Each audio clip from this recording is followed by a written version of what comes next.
رمضان سے متعلق کیا ہے، اکثر دیکھا جا رہا ہے رمضان میں تراویح کے مسئلے کو لے کر، چونکہ اس پر اتنا لانگ ڈسکس ہم نے کیا، تو دیکھیے کئی جگہ حفاظ کی تلاوت کرنے کا اتنا تیز رفتار سے تلاوت کیا جاتا ہے کہ سوائے یعلمون تعلمون کے بعض اوقات کیا پڑھ رہے پتہ بھی نہیں چلتا۔ انتظامی کمیٹیوں سے اور حفاظ اکرام سے ادباً یہ گزارش ہے کہ سورہ مزمل کی اسی آیت پر ہے،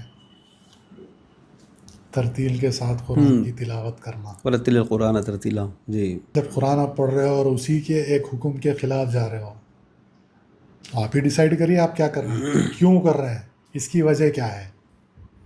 وجوہات ہمیشہ فرد سیک آف اللہ ہونا چاہیے، کوئی بھی وجہ کسی بھی کام کی ہو صرف اللہ کی خاطر، صرف اللہ کے خاطر ہونی چاہیے وجہ۔ آپ اس سے ہٹ کے کوئی بھی اگر دوسری وجہ اس میں شامل کر رہے ہو تو وہ کیا شامل کر رہے ہو، شامل کرنا کیا کہلائے گا، جی وہ بھی آپ ہی سمجھ لیجیے کیا کہلائے گا۔ جی میں اپنی طرف سے کوئی لفظ کا استعمال نہیں کرنا چاہوں گا۔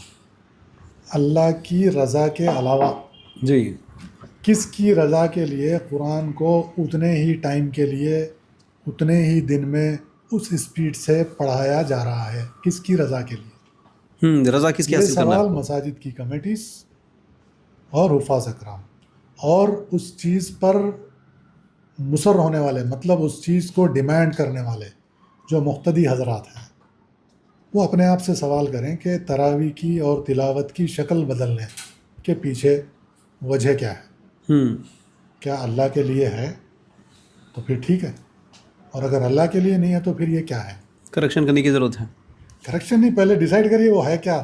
جب آپ اس چیز کو سمجھ لیں گے کہ یہ کیا ہے، کریکشن نہیں، وہاں سے بھاگنے کی ضرورت بالکل محسوس صحیح ہے۔ ہونی چاہیے۔